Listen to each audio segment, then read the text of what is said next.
성령님이 함께 하실 겁니다. 오늘은 쉼이라는 주제의 8번째, 묻고 푸는 공동체라는 제목으로 하나님의 말씀을 대언하겠습니다. 우리가 길을 걷거나 특별히 찾길을 건널 때 지키는 원칙이 있습니다. 특히 찾길을 건널 때 좌우를 살피지 않고 차를 잘 보고 차의 움직임을 살피지 않고 길을 건너는 사람은 자칫 잘못하면 교통사고라는 대가를 치르게 됩니다. 찾길을 건널 때뿐만 아니라 무슨 일을 하든지 우리는 항상 내 앞에 내 옆에 어떤 사물이 있는지 또 어떤 사람이 지나가는지를 살피면서 살아갑니다. 그런데 우리가 살아가면서 반드시 교통사고라는 참으로 이 무서운 재앙을 피하기 위해서 길을 잘 살피고 건너는 것만큼 이것을 무시하고 살아가면 교통사고보다 더 무서운 일이 벌어집니다. 자동차를 잘 주시하고 길을 건너는 것처럼 우리가 살아가면서 이분을 주시하면서 살아가야 한다는 것을 우린 기억해야 됩니다. 교통사고보다 더 무서운 사고가 일어날 수 있기 때문입니다. 그게 뭘까요? 우리는 보통 하나님을 어디 계신 분이라고 말씀하죠? 무소부재, 아니 계신 곳이 없다고 말을 합니다. 그러면 우리들이 밥을 먹거나 일을 할 때든지 또 사람들이 있든지 없든지 간에 누구를 항상 의식하며 살아야 됩니까? 하나님을 의식하면서 살아가야 합니다. 만약 하나님을 잊어버린 채 망각한 채 살아간다면 우리의 삶에는 교통사고보다 더 무서운 부딪힘이 있게 될 것입니다. 차가 오는데도 모르고 그냥 지나가다가 차에 부딪힐 수 있잖아요. 하나님이 여기 계신다는 사실을 우리들이 인식하고 살아가는 사람은 항상 하나님 앞에서 내가 누구인지를 망각하지 않고 살아가게 될 것입니다. 우리가 믿는 하나님은 어느 곳에서나 계시는 하나님이시기 때문입니다. 사람은 행복을 추구하는 존재입니다. 심지어 하나님을 아랑곳하지 않고 살아가는 사람들 역시 무엇을 추구합니까? 행복을 추구합니다. 그런데 하나님을 아랑곳하지 않고 하나님을 무시한 채 살아가는 사람들이 추구하는 행복은 어떤 행복일까요? 행복은 행복인데 하나님과 관계없이 자신의 기준을 가지고 자신이 좋은 대로 살아가는 사람들이 추구하는 행복은 행복인데 어떤 행복일까요? 한번 따라서 해보실까요? 수명이 짧은 행복. 지금은 행복인 것 같은데 시간이 지나면 지날수록 그게 하나님과 무관한 행복입니다. 천국과 무관한 행복이라는 것입니다. 종착역은 움직이지 않는다라고 C.S. 루이스가 말을 했습니다. 여러분, 천국에 도착했는데 천국이 막 움직인다면 어떻게 되겠어요? 그동안 우리들 믿었던 모든 신념과 헌신이 다 물거품이 될 거예요. 그런데 여러분, 우리들이 이 땅에 살면서 나그네 인생길이고 순례자의 길이지만 고난이 오고 환난이 와더라도 믿음을 포기하지 않고 살아가는 원동력이라고 할까요? 동기부여라고 할까요? 왜 우리들이 지치고 힘들어도 끝까지 하나님을 향해 나아갑니까? 종착역은 움직이지 않는다는 것을 알기 때문입니다. 천국은 움직이지 않습니다. 천국을 다른 말로 하면 영생입니다. 그 영생을 또 다른 말로 하면 수명이 짧은 행복과 정반대인 수명이 긴 행복이라고 말씀드릴 수 있습니다. 모든 사람은 행복을 추구합니다. 심지어 하나님을 무시하는 사람도 행복을 추구합니다. 그런데 하나님은 바로 그 수명이 짧은 행복을 추구하는 사람들을 볼 때 그냥 지나치지 말고 이렇게 하라고 오늘 신약의 본문에서 말씀하고 있습니다. 오늘 신약의 본문 마태복음 18장 15절 말씀을 읽어보시면 예수님께서 제자들에게 직접 하신 말씀은 성경에 빨간색으로 기록되어 있지 않습니까? 여기 마태복음 18장 15절입니다. 같이 보시죠. 내 형제가 죄를 범하거든 가서 너와 그 사람과만 상대하여 권고하라. 만약 들으면 내가 내 형제를 얻은 것이요. 여러분, 죄란 무엇입니까? 죄란 수명이 긴 행복을 추구하는 것입니까? 수명이 짧은 행복을 추구하는 것이 죄입니까? 그렇죠. 찰나의 행복, 육체적 쾌락, 이기적 욕망에 경도되어서 영원한 행복이 아니라, 수명이 긴 행복이 아니라 수명이 짧은 행복을 추구하는 것이 결국 무엇입니까? 그게 바로 죄입니다. 근데 그런 수명이 짧은 행복을 추구하는 사람을 보면 그냥 내버려 둬야 됩니까? 찾아가서 권면해야 됩니까? 권면하라는 것입니다. 그것이 전도입니다. 그것이 교회 공동체에서 일어난 일이라면 그 사람과 1대1로 찾아가서 당신이 추구한 것이 짧은 행복이라는 사실을 어떻게 해야 돼요? 일러줘야 돼요. 일러주지 않으면, 말하지 않으면 어떻게 돼요? 돌이킬 수가 없어요. 계속해서 짧은 행복을 추구하는 쪽으로 갈 수밖에 없어요. 그래서 우리 예수님께서는 내 형제가 죄를 범하거든 내버려두지 말고, 무관심하지 말고 가서 너와 그 사람과 1대1로 만나서 어떻게 하라고 하셨습니까?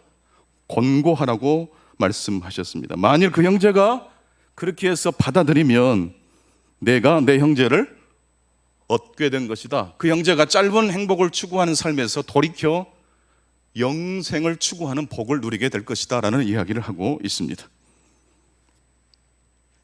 사탄이 즐겨 쓰는 도구 중 하나가 바로 이것이라고 합니다. 그것은 좋은 것. 사탄이 우리 신자를 넘어뜨리는 무기로 사용하는 것이 뭐라고요? 나쁜 것도 사용하지만 마귀가 우리 신자를 쓰러뜨리는 무기로 사용하는 것이 좋은 것입니다. 좋은 것을 계속 추구하게 만듭니다. 그런데 이 좋은 것은 완벽한 것이 아닙니다. 더 좋은 것보다 부족한 것이겠죠. 좋은 것은 그래서 위대한 것의 적이다라는 말이 있습니다. 아예 잘못된 길로, 삐뚤어진 길로 유혹할 수도 있지만 마귀는 이미 믿음의 길로 들어선 우리 신자들을 어떻게 공격한다고요? 믿음 갖지 말고 던져버려, 시험이 오면 교회 안 나와도 돼, 이렇게 유혹할 때도 있지만 믿음 생활을 잘하고 있는 신자들에게는 어떻게 설득하고 유혹합니까? 좋은 것에 안주하게 만들어버립니다.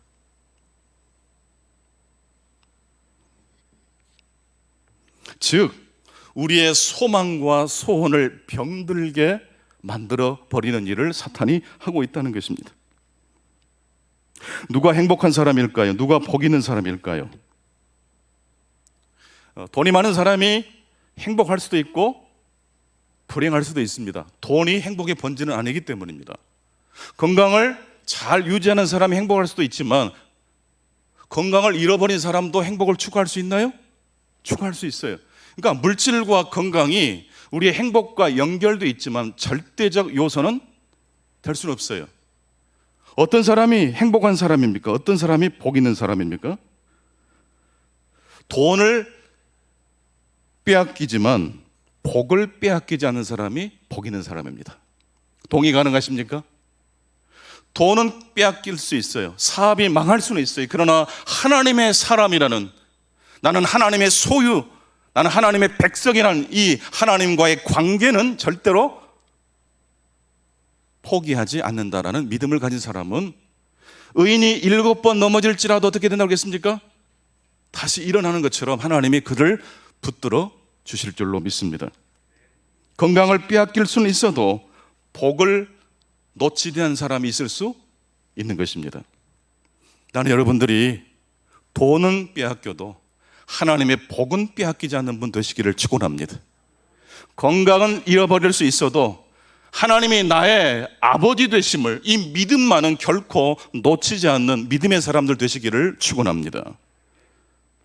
하나님은 우리에게 재물의 근원이 되거나 지식의 근원이 되라고 말씀하지 않으셨습니다. 복의 근원이 되라고 말씀하셨습니다. 즉 복의 근원이신 하나님과 관계를 인격적으로 맺으면서 살아가라는 말씀입니다. 건물주 위에 사실은 누가 있습니까? 저물주 하나님이 계시지 않습니까? 건물주로서 행복하게 살아가는 사람이 많이 있지만 그것만으로는 행복이 채워지지 않습니다. 저물주와의 관계가 인격적으로 맺어지지 않으면 돈이 있어도 복을 빼앗길 수 있어요. 그러나 돈을 빼앗기고 건강을 빼앗긴 사람들 중에는 인격적인 하나님과의 관계가 더 깊어진 사람이 있을 줄로 믿습니다. 하나님과 관계를 맺으면 달라지는 것이 있습니다. 무엇이 달라질까요? 예수를 믿으면 무엇이 달라질까요? 신앙생활하면 무엇이 달라질까요? 교회를 열심히 다니다 보면 무엇이 바뀌게 될까요? 그것은 바로 우리의 소원이 달라집니다. 수명이 짧은 행복을 추구했던 우리들이 예수 믿고 거듭나 수명이 긴 행복을 추구하는 인생으로 바뀌어지게 되는 것입니다. 그것을 성경은 다른 말로 영생을 추구한다고 말을 합니다. 하나님을 주인으로 모시고 살아가는 삶, 그래서 영원토록 주님과 동행하는 삶이 저와 여러분의 삶의 중심이 되실 수 있기를 축원합니다. 그런데 요한복음 5장에 보게 되면 38년 된 병든 사람에게 예수님이 찾아가서 물으셨습니다. 내가 낫고자 하느냐? 라고 물으셨습니다. 이 말씀은 이렇게도 설명할 수 있습니다. 네 소원이 무엇이냐? 베데스다 목가에 여러 병든 사람들이 텐트를 치고 모여 있습니다. 천사가 어느 날 갑자기 그 물을 만지고 올라가는 그런 전설이 있는데, 그렇게 천사가 물을 만지고 올라가는 때에 가장 먼저 그 연못에 들어가서 몸을 씻는 사람은 어떤 병이든지 치유를 받는다라는 전설이 있었습니다. 그래서 많은 사람들이 낫고 싶은 욕망을 가지고 그 베데스다 목가 주변에 모여든 것입니다. 근데 그 중에 그 병든 사람들 중에 38년 된 병자에게 예수님이 찾아가셨습니다. 가장 오랜 시간 고통을 겪고 있는 사람을 찾아가신 것입니다. 예수님은 그 병자에게 찾아가셔서 네 소원이 무엇이냐라고 물으신 것입니다. 당연히 이 질문에 대한 답은 무엇입니까? 낫고 싶습니다 여야 합니다. 그런데 38년 된 병든 사람이 예수님의 질문에 무엇이라고 대답합니까? 네, 낫고 싶습니다라고 대답하지 않고 오랜 시간 이 병으로 고생했던 이 사람은 그 오랜 시간 투병을 하다 보니까 손과 발, 눈과 귀만 병든 것이 아니라 38년 된 병든 사람의 소원까지 병들게 돼버린 것 같습니다. 주님, 제가 낫고 싶습니다라고 대답을 해야 되는데 이렇게 이 병자가 말을 합니다.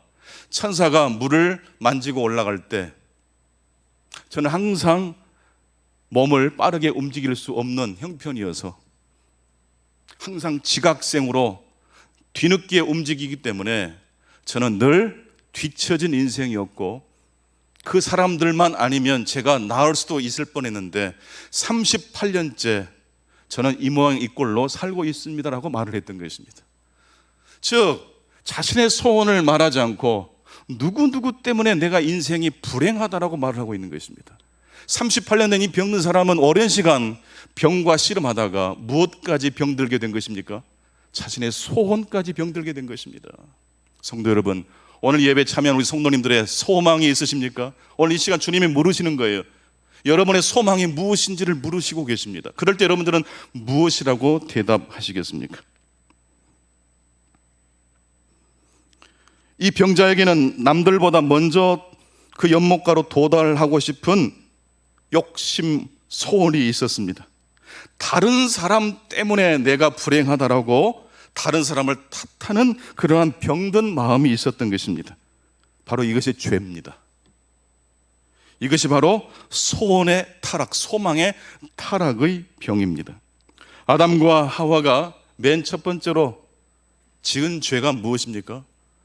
하나님과 같이 된다라는 이 마귀의 유혹에 넘어간 것 아닙니까? 소망이 타락한 거예요. 소원이 타락한 거예요. 하나님 없이도 씩씩하게 살 수 있게 된다라는 이 마귀의 유혹에 넘어간 거예요. 육체의 질병보다 더 무서운 것은 그래서 무엇이 병든 것입니까? 소원이 병든 것입니다. 소위문답 제1번에 보게 되면 사람이 사는 목적에 대한 질문이 나오지 않습니까? 사람이 왜 살아야 됩니까? 그 질문에 대한 대답은 이것입니다. 하나님을 영화롭게 하고 그를 영원토록 즐거워하는 데 있다고 말하고 있습니다. 따라서 해보시겠습니다. 하나님을 영화롭게 하고 그를 영원토록 즐거워하는 삶. 빌딩을 몇 채를 구입하고 먹고 마시는데 더 맛있는 음식을 먹기 위해서 노력하는 그런 행복을 이야기하지 않습니다. 하나님을 어떻게 합니까? 영화롭게 하고 그 하나님을 영원토록 뭐 하는 겁니까? 즐거워하는 것입니다. enjoy라고 써 있어요. 여러 가지 세상적 즐거움과 비교가 되지 않는 수명이 긴 행복을 이야기하고 있는 것입니다. 최초의 타락은 소원의 타락이었습니다. 그렇다면 변화의 첫 출발 지점 역시 무엇이 있을 것이라는 것을 미루어 짐작할 수 있겠습니까? 우리의 소원이 회복되는 것입니다.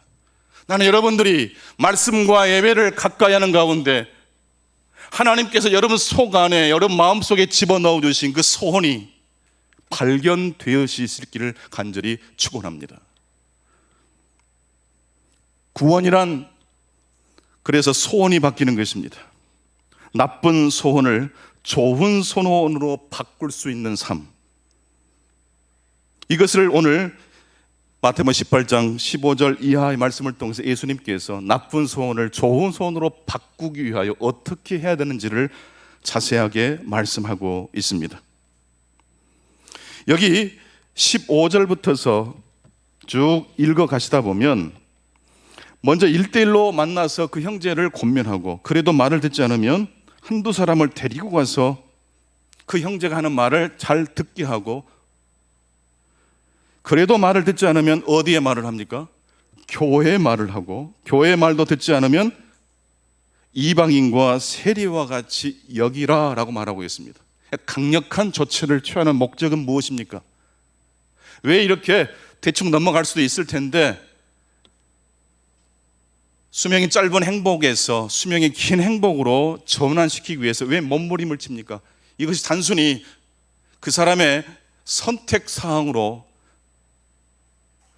끝나는 것이 아니라 그 사람의 운명이 그렇게 해서 결정지어지기 때문에 그런 것입니다. 18절 말씀을 우리 함께 같이 읽어보십니다. 마태복음 18장 18절입니다. 시작.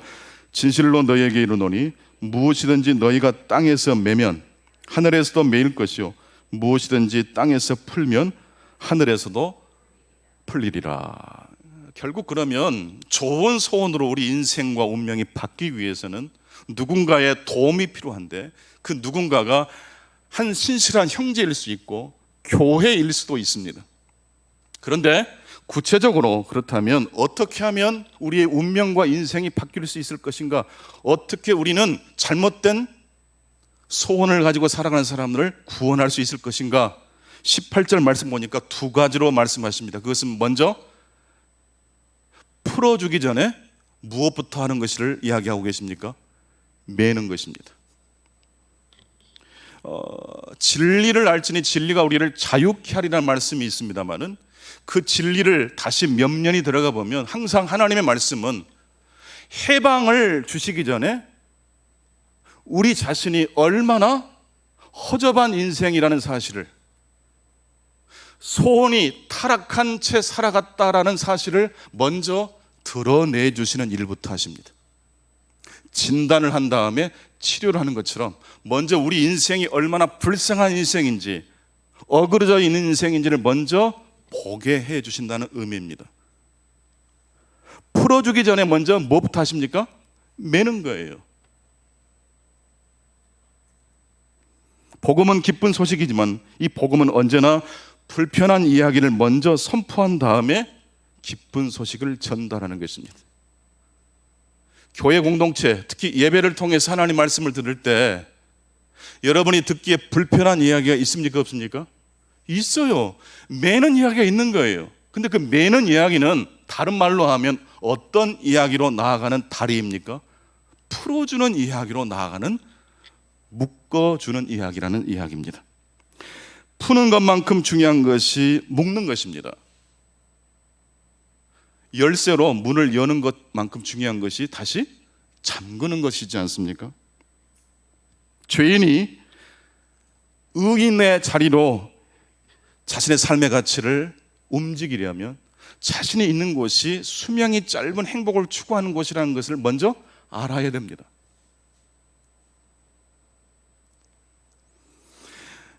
창세기 44장 오늘 구약의 본문을 보니까 요셉이 형제들에게 했던 일이 바로 풀어주기 전에 묶는 일을 먼저 했다는 걸 알 수 있어요.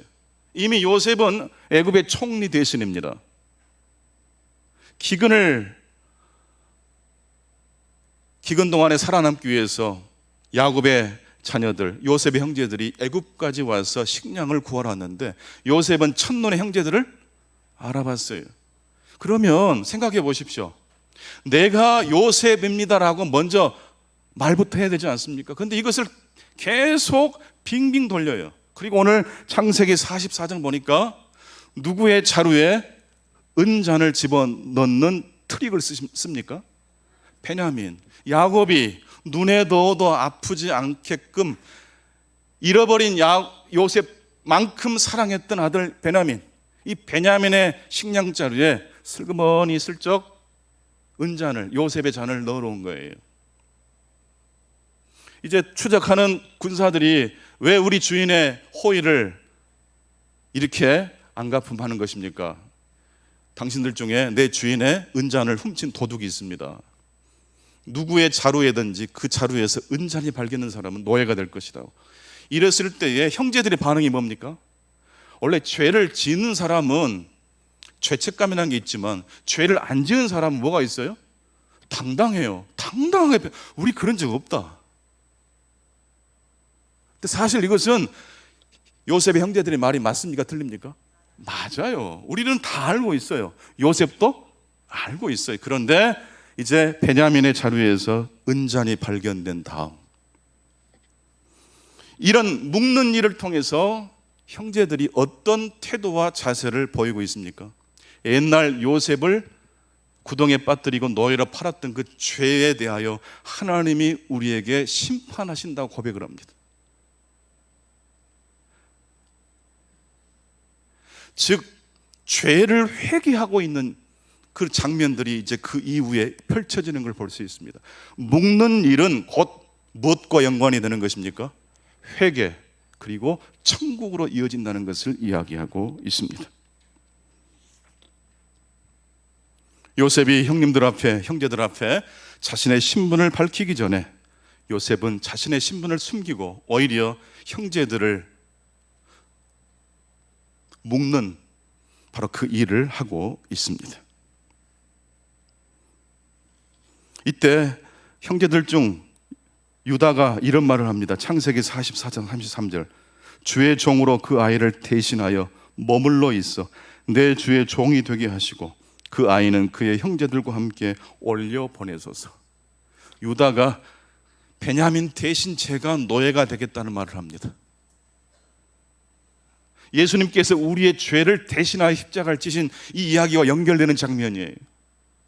이 모습을 보고 요셉이 드디어 통곡하면서 자신의 신분을 밝히는 거예요. 창세기 45장 4절, 나는 당신들의 아우 요셉입니다.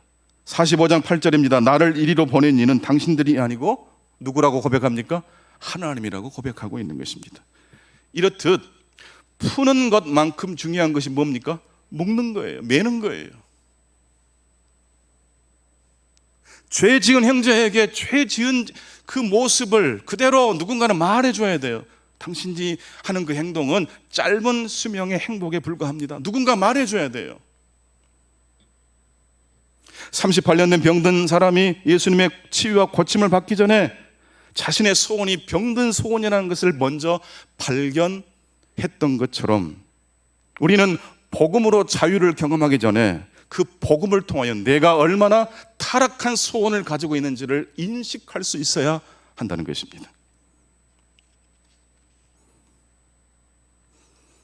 계시록 6장 2절을 보게 되면 악한 자를 설명하는 대목이 나오는데 거기 보니까 이기고 또 이기려 하더라라는 말이 있어요. 악한 자의 특징이 뭡니까? 항상 자기가 옳다고만 말하는 사람이에요. 회개가 없어요. 진리에 묶여지는 게 없어요. 그러니까 타락한 소원으로 계속하는 거예요. 오늘 말씀을 이제 정리해 보겠습니다. 오늘 예수님께서 땅에서 매면 하늘에서 매일 것이고 땅에서 풀면 하늘에서도 어떻게 됩니까? 풀어진다고 말씀하고 있습니다. 매는 것, 푸는 것 똑같은 이야기입니다. 먼저 맬 수 있어야 됩니다. 그래야 풀어집니다. 그래서 오늘 말씀의 첫 번째 메시지는 이것입니다. 풀기 전에 묶으라. 다 같이 따라서 해보시겠습니다. 풀기 전에 묶으라.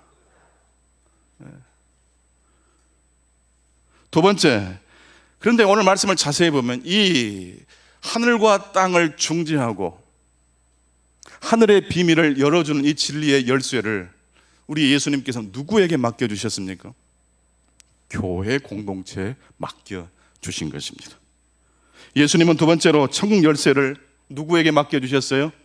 교회에 맡겨주셨습니다. 그런데 이때 교회는 오늘날처럼 이렇게 막강한 능력과 교회 사이즈를 자랑하는 그런 교회를 의미하지 않습니다. 이 당시 교회는 참으로 초라한 미미한 수십 명의 신자들이 모인 공동체에 불과합니다. 로마 제국이 볼 때 마태 공동체는 코웃음이 나는 것입니다. 유대 지도자들이 볼 때 교회 공동체는 가당치도 않습니다. 그런데 여러분, 작은 열쇠로 큰 집의 문을 열지요. 작은 열쇠로 10,000톤 이상의 큰 배를 움직일 수 있습니다. 사이즈로, 능력으로 천국 열쇠를 해석하지 않게 되기를 바랍니다. 천국의 원리는 무엇입니까? 행복을 추구하는 모든 인생들 가운데 천국의 열쇠를 열어보면 그 사람의 소원이 수명이 긴 소망인지 수명이 짧은 소망인지를 분별할 수 있어야 한다고 말씀하고 있습니다. 예수님은 하늘과 땅의 중재자이십니다. 그리고 그리스도의 몸된 교회를 통하여 하나님은 오늘도 땅에서 묶는 일과 땅에서 푸는 일을 통하여 타락한 소원을 가진 사람을 영원한 영생의 소망의 소원자로 바꾸어내는 일을 지금도 하고 계십니다. 마지막 세 번째로, 그렇다면 이 좋은 말씀이 나와 무슨 관계가 있느냐를 물어봐야 됩니다. 시편 81편 10절 말씀처럼 내 입을 넓게 열라 내가 채우리라. 아무리 하나님의 말씀이 선포되어도 그 말씀을 입을 열고 받게 되실 수 있기를 축원합니다.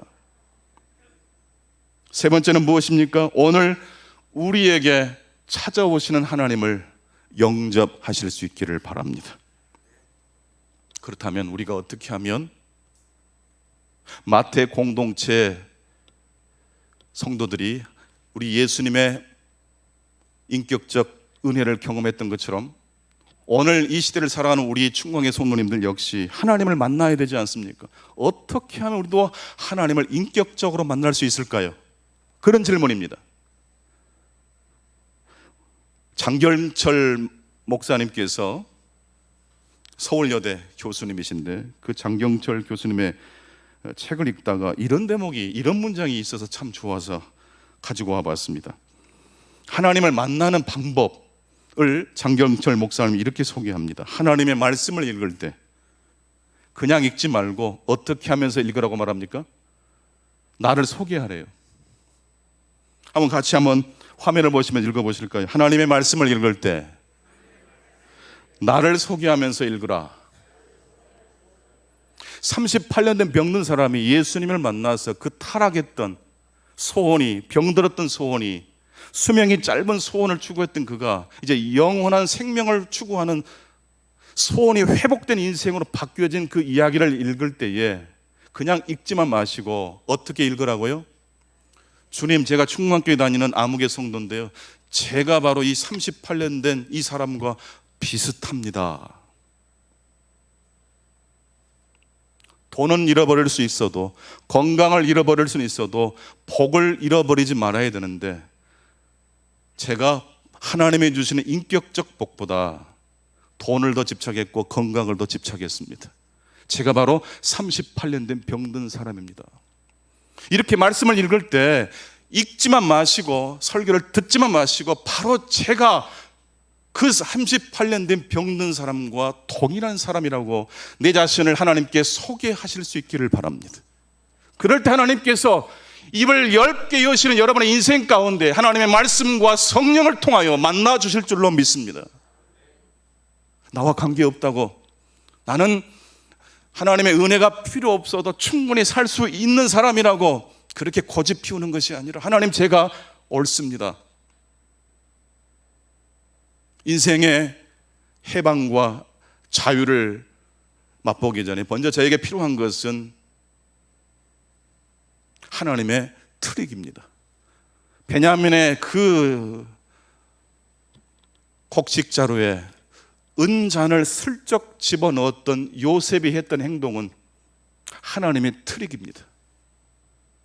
그것이 잠시 잠깐 형제들을 불행하게 만들었으나 결국 그 트릭은, 그 괴롭힘은, 그 답답함은, 그 묶임은 형제들로 하여금 하나님의 진리로 인도한 줄로 믿습니다.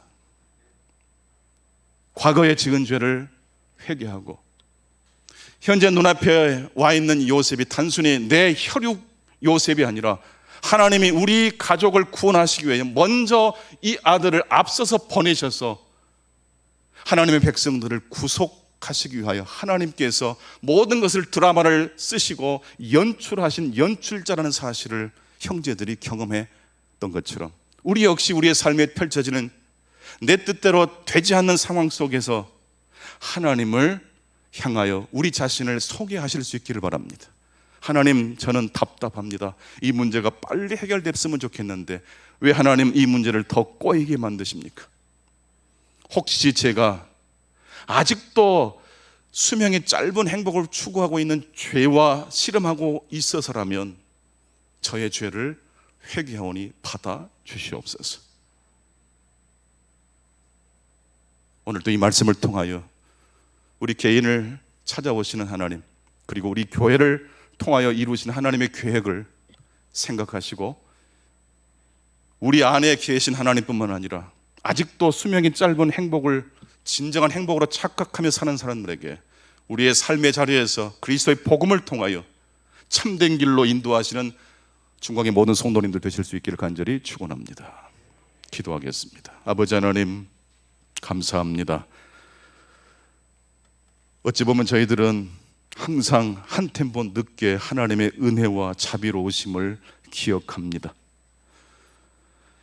지금 내 곁에 와 계신 하나님을 저희들 역시 조심스럽게 인정하고 그 하나님과 인격적 사귐을 맺고 살아가는 사람이 되게 해 주시옵소서. 길을 건널 때 자동차가 오는지를 살피는 것처럼 아니 계신 곳이 없으신 그 하나님과 우리는 어떻게 살고 있는지를 물어봅니다.